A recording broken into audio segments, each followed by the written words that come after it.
going to regret this. Welcome to the Nerd Party.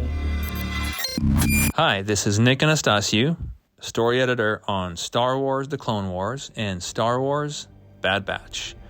And you are listening to Aggressive Negotiations.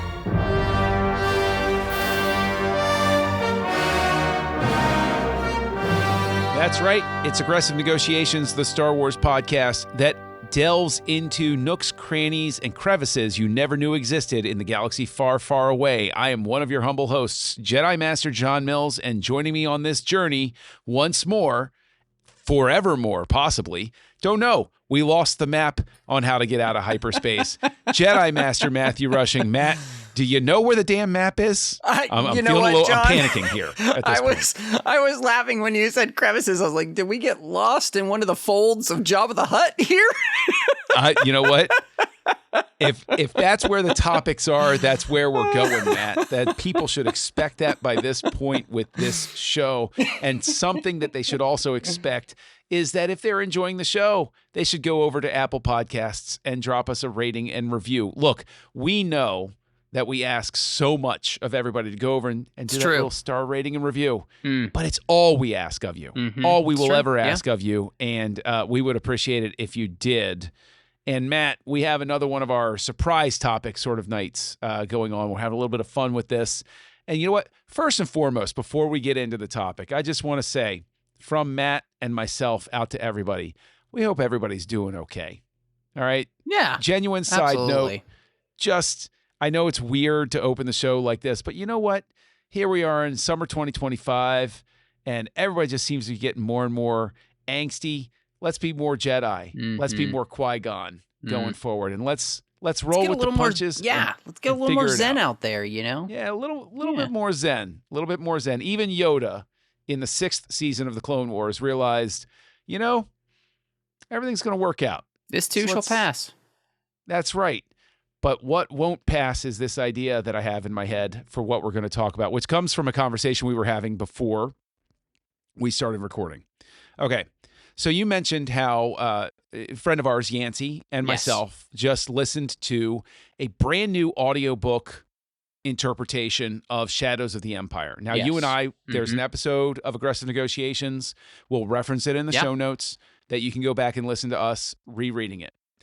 I just went and I listened to this audiobook, and I enjoyed it more this time than the last time. You know, you can track your ratings and everything like that. I did. I enjoyed it more. It was fun. It was a lot of fun. Really captured the spirit that maybe I was missing on the most recent reread. Anyway, 2 questions. First question: do you think that this is going to generate a rebirth of interest in Star Wars books, which has flagged over recent years, by revisiting the classics and making them available as audio editions?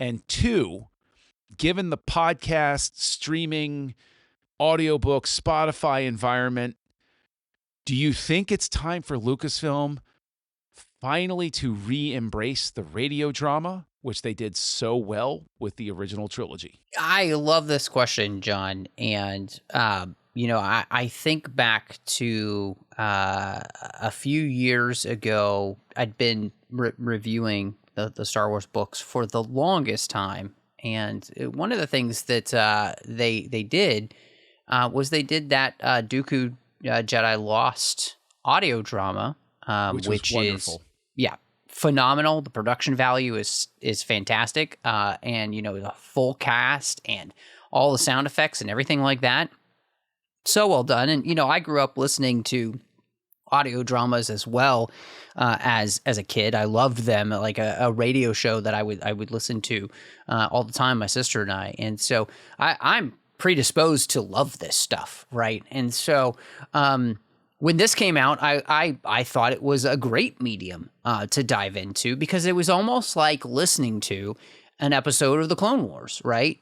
In a format where they just did such a good job. So I think that there really is something to this, to be able to create stories in this type of format that, like the extended universe novels that we loved, you know, started with Heir to the Empire and beyond, you know, to go back and tell stories in this manner that can fill in those wonderful little gaps that we have in all of these characters' lives, I think is pretty fantastic. And obviously, one of the things that has been kind of filling that kind of void is, the Tales of series that they've been doing in animation, which both you and I, very big fans of. We've been, big proponents of people going to watch those. It's great stuff. But this, I think, is really an untapped medium to be able to tell Star Wars stories in really interesting and powerful ways, and to experience Star Wars, in new and fascinating ways. And I am surprised that we haven't gotten more of this. Now, they have, to their credit, Star Wars has done this in other series. They did this in the High Republic series. They actually did a couple of audio dramas, and people seem to like those. So it's not as though they have not continued this, but I'm surprised that we don't have a more regular, like every year, one of these comes out. Right. And that I think hits the nail on the head, is especially in the crowded content field. We were talking about this in a whole different context recently. In a crowded content field, content's just getting more and more hectic, and it's just more and more of just a fire hose turned on everybody. And the only shot you have at keeping your IP alive is you have to flood the content in. And the thing is, I will throw Stranger Things under the bus right now. I understand there are different production considerations and stuff like that, but any TV show, not just Stranger Things, but any TV show which has taken 2-3 year breaks. That's why people cool on these things.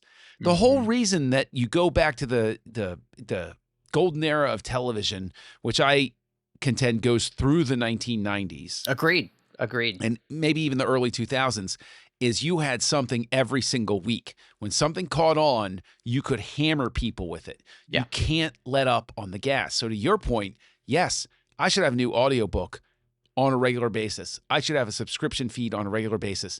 They should be making it available through Disney Plus, or little tastes of it on Disney Plus, where it's like, hey, check out our audiobooks. They have all of these outlets open to them, and they don't take advantage of them, which blows my mind. Yeah. And in terms of radio dramas, wouldn't it be great? We just had the Renaissance with the anniversary re-releases of Phantom Menace and Revenge of the Sith. Yeah. Let's do a radio drama, guys. Come on. Yeah. No, I think that is actually a fantastic idea, because in that, what you can do, especially, you think of creating a radio drama that's based off of Stover's episode 3 novelization. Oh my gosh. Yeah. Can you imagine how, because that novelization is the high watermark of Star Wars novelizations. It's up there with the greatest of Star Wars books, because what it did is it took one of the very best Star Wars movies that was ever made, and it made it even better, right? Because it gave you that insight into the characters with that moment. This is Anakin Skywalker. This is Obi-Wan Kenobi, which filled in those places that you always wanted to go and allowed you to experience the characters that you had always loved in a way that expanded your knowledge of who they were by getting to explore pieces of information that brought them to life in a whole new way. And so I couldn't imagine a better way, to then celebrate Star Wars than by doing something like you just mentioned. Well, and I think additionally, you go back to the original Star Wars radio dramas, and Jedi, unfortunately, doesn't live up to the first two, and it's because they took so long to get around to it. There were only 6 episodes. Brian Daley was ill at the time. It's fun in its own regard. But I go back to Star Wars and Empire, and there are so many things that are different. It embraced the fact that the medium was different. It frees you up in a certain way, And I think it allows you to do certain things where other actors get the opportunity to perform these beloved characters and bring their own spin on things. Mm-hmm. And in addition to their own spin, you get to the essence of what makes the character the character. If I change the actor who's playing the character, does it change the character? No. If I change certain dialogue, does it change the character? No. Like you suddenly you get a better understanding of character by the fact that different people, it's just like a Broadway play. Yeah. I didn't see Michael Crawford play the Phantom of the Opera. I saw Steve Barton play the Phantom of the Opera. Mm-hmm. Steve Barton was the original Raoul. He did it differently. Similar enough, because it's a big Broadway production sort of thing. Right. But he did Phantom in his own way. It was his voice. It was his mannerisms. It was his speaking. It was his movement that gets gets further to that core, because Christopher Lee wasn't in Dooku Jedi Lost, right? But it was still Dooku. Well, and I mean, again, to point to the Clone Wars, right? They helped us to be able to see how different voice actors could bring characters together and vibe them with a whole new sense of being. James Arnold Taylor as Obi-Wan Kenobi or Matt Lanter as Anakin. In some ways, you think about those two specifically. I mean, they are an expression of those characters that some kids, that's all they've ever known. Oh, well, you know what? I actually want to interject there really, really funny, really quick, is when my youngest saw Revenge of the Sith for the first time. It was in the theater re-release that was recent compared to when we're releasing this. To whatever historian finds this on a disc, lost somewhere 300 years from now. I'm talking relative time here. Anyway, so in the beginning, Hayden Christensen walks out, in that little intro where he's like, hey, thanks everybody for coming to this special anniversary present, blah, blah, blah, blah, blah. To her, Matt Lanter's voice was Anakin's voice. Right. Because she had been watching the Clone Wars up to that point. When Hayden Christensen walks out, she leans over to me and she says, oh, I can tell that's Anakin. And I didn't say anything to her, but in my head I was like, wow, what a tribute to Matt Lanter that to her, there's no difference between these two people. Like that I think speaks to what we're talking about here, where you can have it in different media, but people will still accept it. Yeah. I mean, I think, when you think too about this, one of the things that you mentioned kind of at the top of the show was the whole idea of, does this kind of help revitalize, Star Wars fiction, which, has had a rough time. I'm actually reading a review copy right now of the Bad Batch Sanctuary novel that is going to come out later this year, enjoying it. But I'm thinking to myself as I'm reading it, how wonderful would it be to have a full audio production of this book with all of the actors from the Bad Batch series playing these characters in an audio drama version of this? It would be astounding. Because it would be like having an episode of the show, but in this format, which I think, if you're going to do these things, this is, this is the way to go, man. I think, because you could really bring people back to Star Wars fiction, and by then also doing great dramatizations of some of the very best of the expanded universe. Like, say, can you imagine doing this with a full audio drama version of the Heir to the Empire series? Yeah. You couldn't stop me from buying all of them as fast as humanly possible. And to your point, it's not just somebody reading the book. That's fun. An audiobook is fun. And again, I will sing praises on Shadows of the Empire. They did just the right amount of production on it. It was really well done, and it was read really well. But taking Heir to the Empire and making it a proper script, right, with a voice cast, and paying attention to the way they did, the way that Brian Daley created those original ones, you could have real magic there, real magic there. And agreed. I think that the thing that gives me hope is that it seems that in this Disney era, what hobbled some efforts was this desire to control and unify all of the media to tell one single story. And I think, especially for an old geezer fan like myself, we always accepted that that wasn't necessary. These were, the comics were the additional adventures of Luke and Han and Leia. Yeah. We didn't care, that doesn't jive with what's on. We didn't care. We just wanted our monthly fix. We just wanted some content. And again, it gets back to that whole thing of like just giving that content. And I think it would be so beautiful, even if you did like a 15-minute weekly show where it was story you broke it up as like, imagine the story possibilities of a Jedi trying to survive Order 66. Or you want to tell the story of the origin of the Jedi. We were talking about this on the recent show. You want to tell a story about the origin of the Jedi? Here's your format. Yeah. And now you're not locked in. It's not a film. Yeah. And your whole return on investment is different. Your expenditure is different. Your distribution is different. Your presence is different.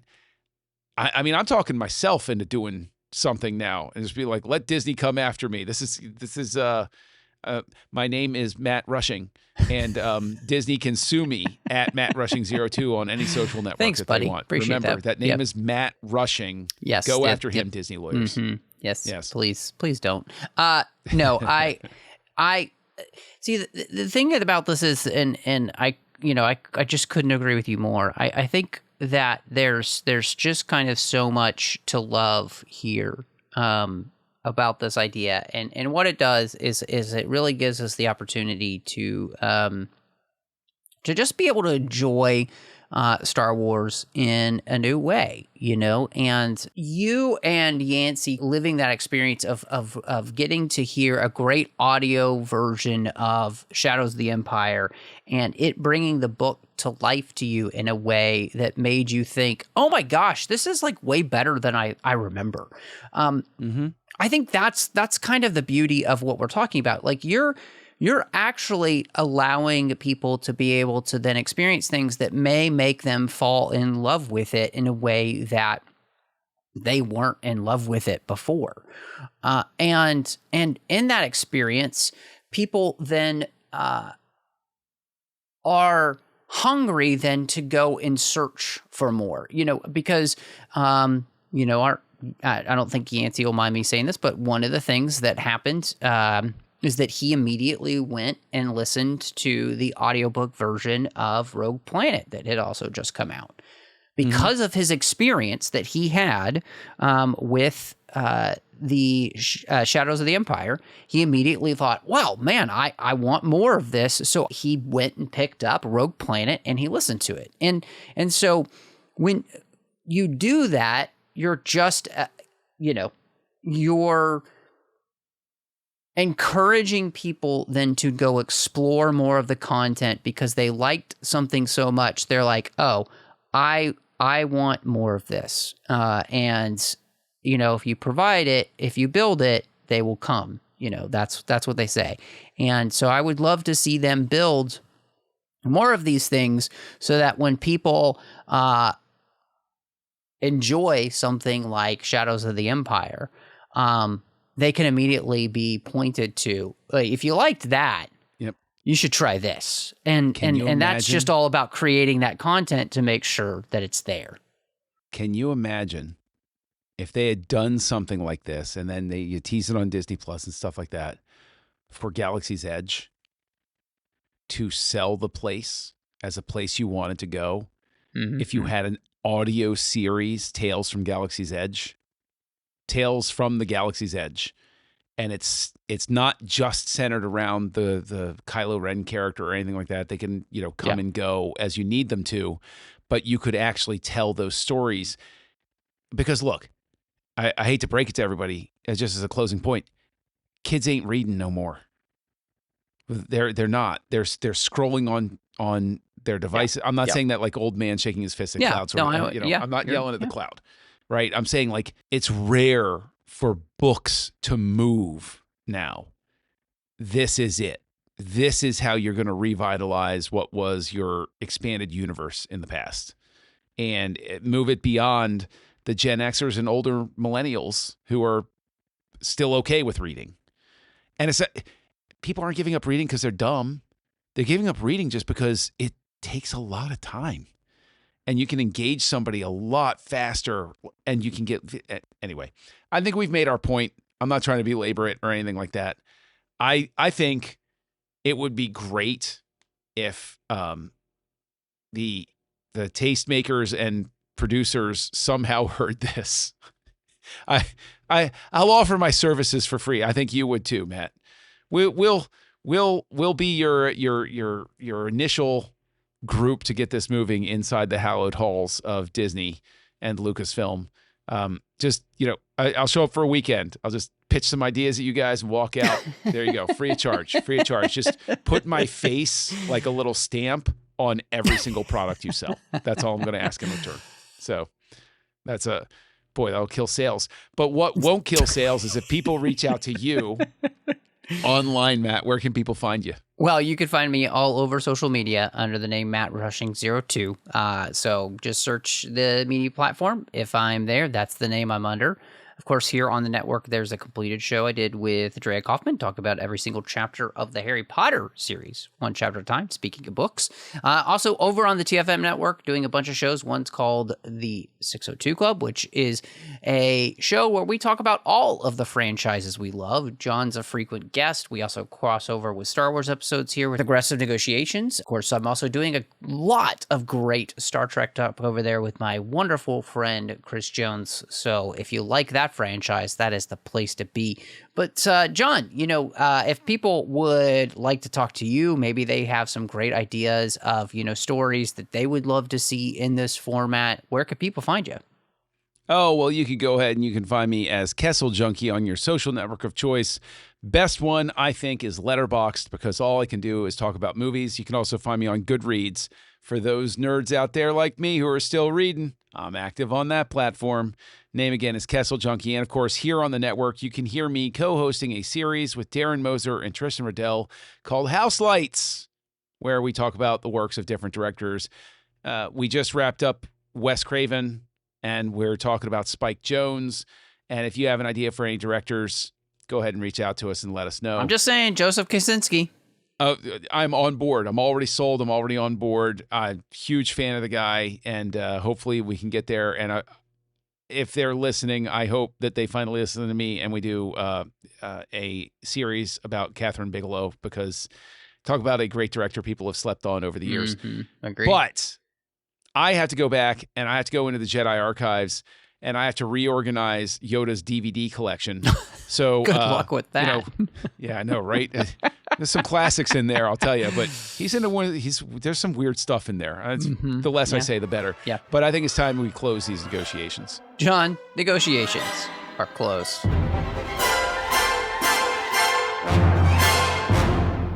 Join the revolution. Join the Nerd Party.